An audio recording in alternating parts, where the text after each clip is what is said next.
Hey guys! Look who's back! I am back!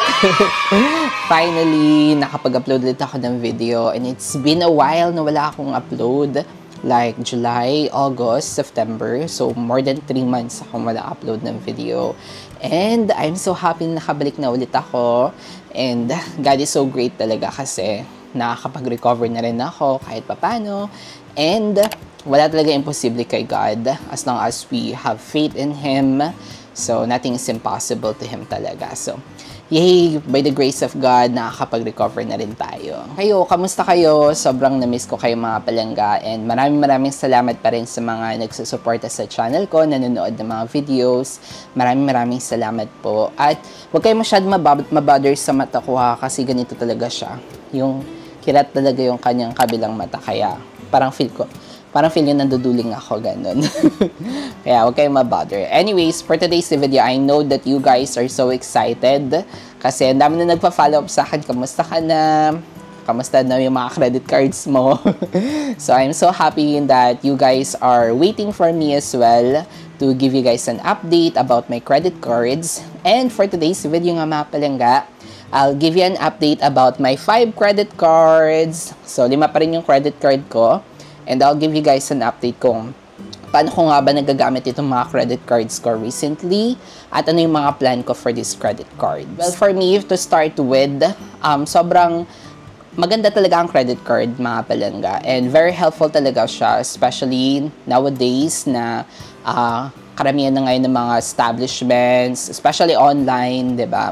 Nag-accept na ng mga credit cards. Kaya sobrang helpful talaga nitong mga credit cards sa akin to make my payment easier. No need for me to bring my cash and also no need to withdraw money from the ATMs para lang makapagbayad ng mga purchases ko or spending. So I can just simply use my credit card and pay all the purchases ng mga spending ko with these credit cards. So sobrang helpful niyo mga palangga. Kaya kung nag-iisip pa kayo kung gusto niyo pang kumuha ng credit card, well, for me, it's really good. Maganda talaga yung benefits nitong credit cards. And not just only yung mga establishments, like yung mga businesses, but even yung mga hospitals and clinics are accepting credit cards. So sa hospital na nagpapalab test ako or nagbabayad ng kuanik-anik, so they accept credit cards din. Kaya I'm so happy na nagagamit ko din, na ma-maximize ko din yung mga credit cards ko with any mode of payments or any transactions na meron ako, even hospitals, emergencies, ganun. So maganda magkaroon ng credit cards, especially for mga emergencies, especially sa mga finances natin. Makakatulong talaga siya para may adjust at may i-balance ito. Ba't ba akong ginakabahan? Parang ako ginakabahan. Anyway, so in this video mga palangga, itong gagawin natin. I-rate ko tong card na to. Parang hanapin natin sino yung top 5 to top 1. So yung top 5 yung pinaka-least. Tapos yung top 1 naman, syempre yung pinaka-best credit card for me na nagagamit ko based from my recent spending or recent use nito mga credit cards na to. So bigyan ko din kayo ng update kung ano nga ba nangyayari sa bawat cards. Okay, let's start. So, ang top 5 natin mga palangga is ito ang aking Union Bank Mastercard Platinum. So, etong card na ito mga palangga, nakuha ko lang siya, I guess, this year. Ginawan ko siya ng video eh. Maganda itong benefits Maganda itong benefits ng card na ito mga palangga. Kasi for every spending, we can earn 1% cashbacks to any spending. Kaya sobrang magaan, tsaka wala ka masyadong alalahanin mga qualifications, or mga spending category, spending limit, gano'n, para makakuha ka ng cashbacks. Additionally, meron pa siyang airport lounge for the card holder only. Kaya, maganda talaga siya for traveler. Yun nga lang, dahil nga, nagkasakit ako. So, hindi ako masyado nakapag-travel. Last travel namin is nung Sagada nung March. Kaya, hindi ko rin masyado nagagamit ito. At saka, compare these cashback cards to my other credit cards na matataas yung mga percentage ng cashback. So, mas lamang iba ka mga cards na i-share ko sa inyo mamaya, yung sa mga pinaka-best credit cards natin. Pero ito, hindi ko siya na masyado nagagamit. So, I'm planning to cancel na lang nitong card na to. So, gawa na ako ng video ko. Yun yung plan ko. Since hindi ko siya masyado nagagamit. Plus, meron pa siyang annual fee na 5,000 pesos na kalakihan, diba? Malaki yung kanya annual fee. So, I'm planning na i-cancel na lang tong card na to. And gawa na lang ako ng video kapag na-cancel ko tong card na to. Para mabigyan ko din kayo ng idea kung paano nga ba magpa-cancel ng credit card kay Union Bank. At ba't nga ba ako nag-decide na i-cancel siya? So, gawin ko siya ng video soon. Pero ito yung top 5 ko. Ito yung Union Bank Platinum Mastercard. At ang top 4 naman natin is itong aking East West Privilege Classic Card. Ayan. Natutuwa ako kay East West kasi nga, kahit hindi ko siya masyadong ginagamit or malimit ko lang siya gamitin itong card na to, pero in-increase pa din ni East West yung limit ko into 6 digits. Ayan. So, natutuwa ako kay East West kasi nga parang gusto niya akong mag-take advantage pa yun ng kanilang ibang type ng credit card. So, ayun, ito yung pang top 4 ko. Ginagamit ko lang siya paminsan kapag may mga emergencies ako. And okay din naman itong East West Privilege Classic Card, mga palengka. Kasi for every 100 pesos spending ko, I can get 1 point nung rewards na ma-earn ko dito kay East West.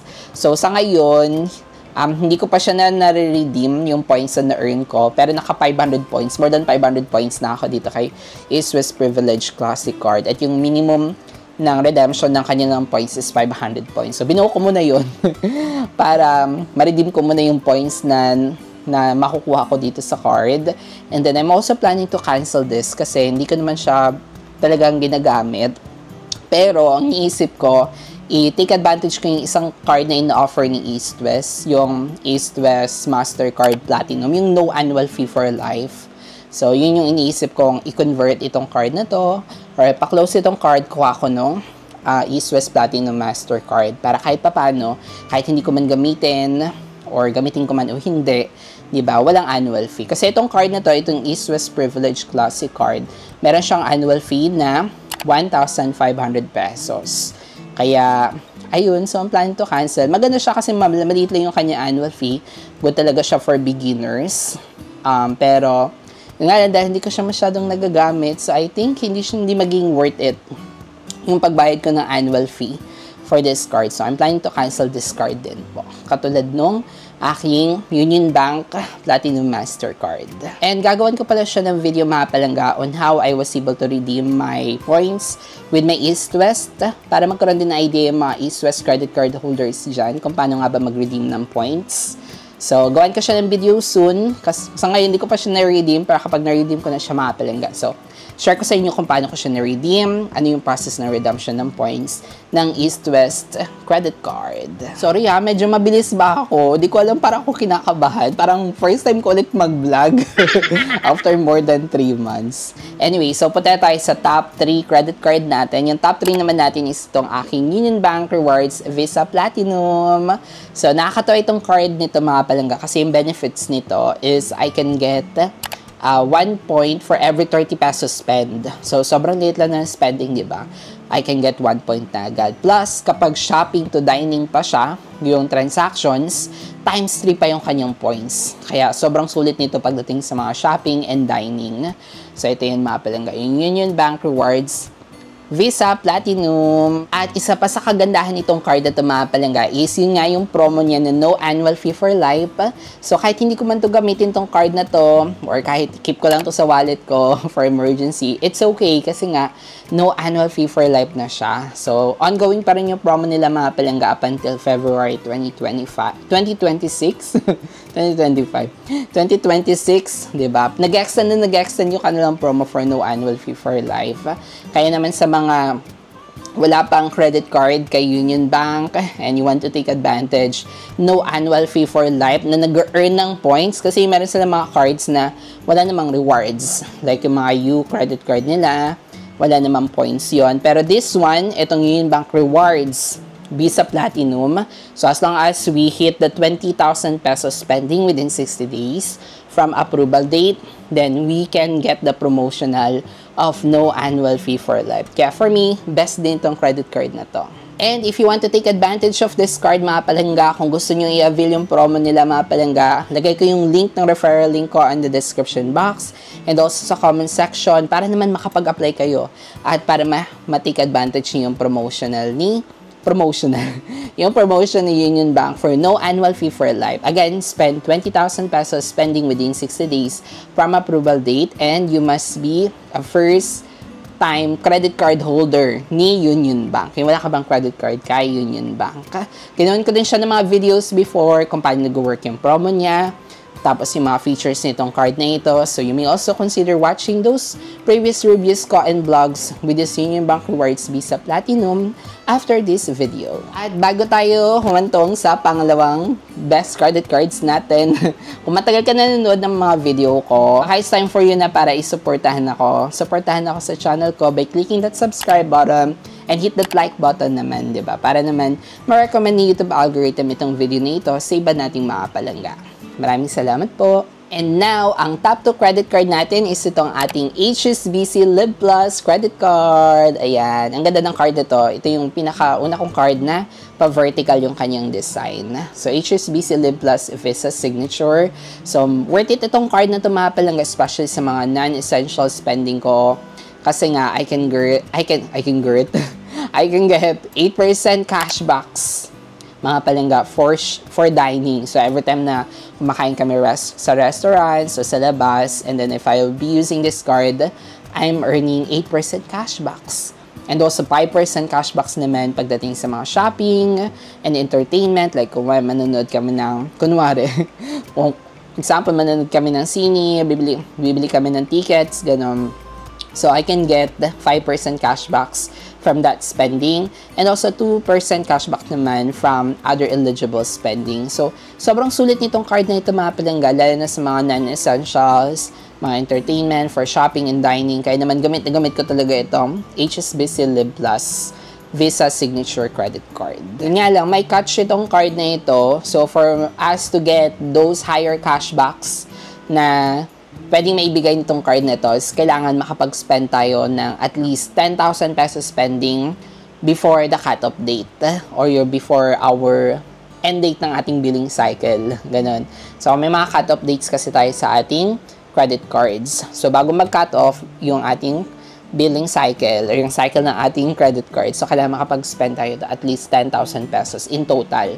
Or else, kapag hindi natin siya na-spend mga palangga, hindi natin makakuha yung mga higher cashbacks. Those computation, magiging computation niya lang is magiging 0.2% na lang yung cashbacks na ma-earn natin. Mababa na lang siya. Pero, kahit pa paano may cashbacks pa rin. Pero ngayon yan, kapag mas maganda pa rin talaga na kailangan siyang i-maximize, like mga at least 10,000 pesos spending, nang sa gayon, makuha natin yung mga higher cashbacks na 8%, 5%, 2%, di ba? Meron nga din siya sa Caltex na 3%. Kunyan, wala naman akong sasakyan, so hindi ko naman siya nagagamit sa Caltex or for fuel. Pero, meron siyang cashbacks pa for Caltex. Especially sa mga may sasakyan dyan at laging nagpapagas or nagpapagasolina sa Caltex. So, best itong card mga palangga for you. And yung kanyang annual fee naman mga palangga is may kamahalan, which is 5,000 pesos.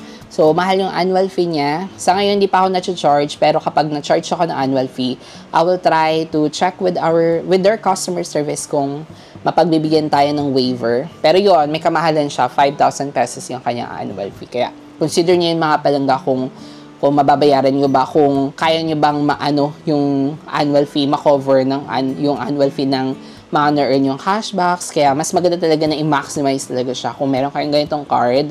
So, maximize nyo mga palangga lahat ng mga cashbacks na makukuha nyo, spending nyo dito.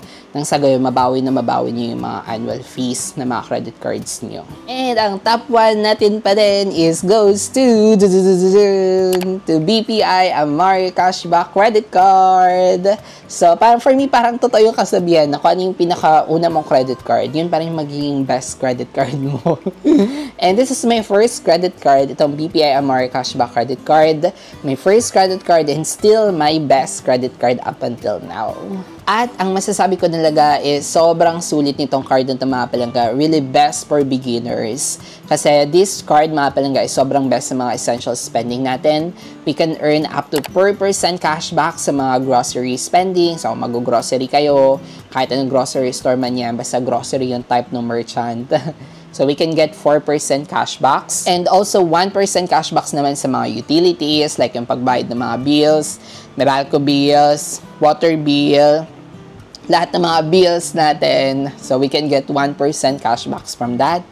And 0.3% cashbacks naman to all other spending.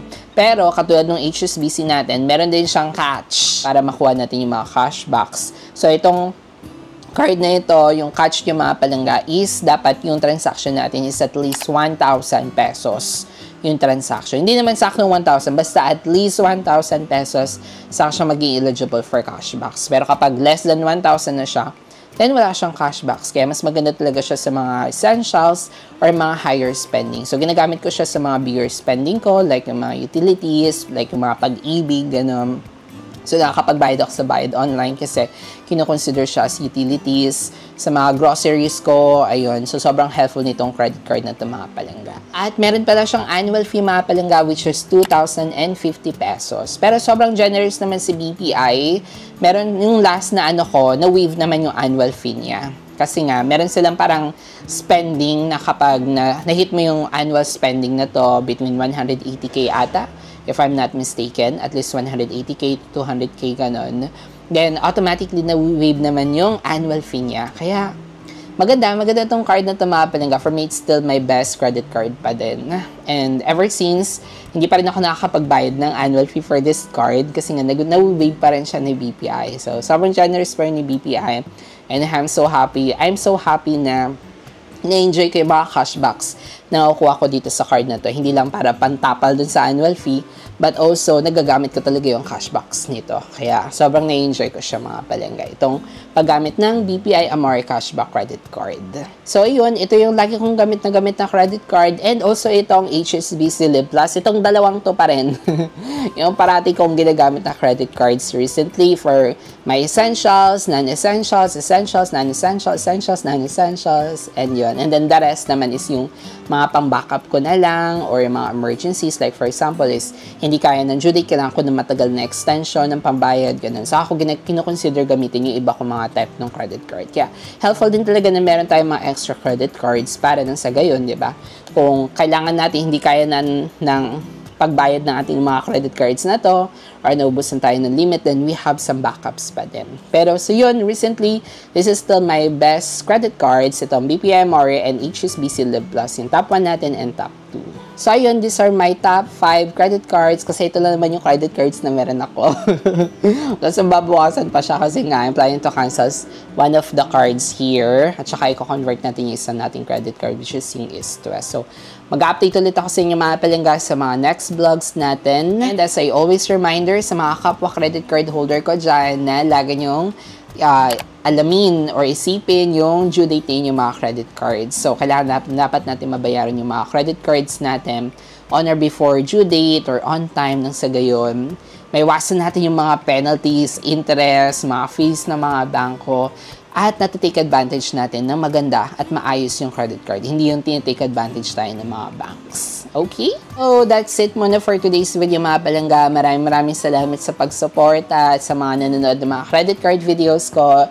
Maraming salamat po. At kung kayo naman yung pinagdadaanan nyo ngayon mga palangga, always remember that God loves you. Kaya, kung may pinagdadaanan naman kayo financially, emotionally, spiritually, or mentally, or physically. So, ayun lang. Trust lang natin kay Lord mga palangga. And God is willing to hear or to listen to our prayers. So, yun lang papayo ko sa inyo mga palangga. And maraming salamat muli sa panonood. Again, this is John Paul. And always remember to be kind and be patient to yourself and to others. See you guys in our next video. Bye!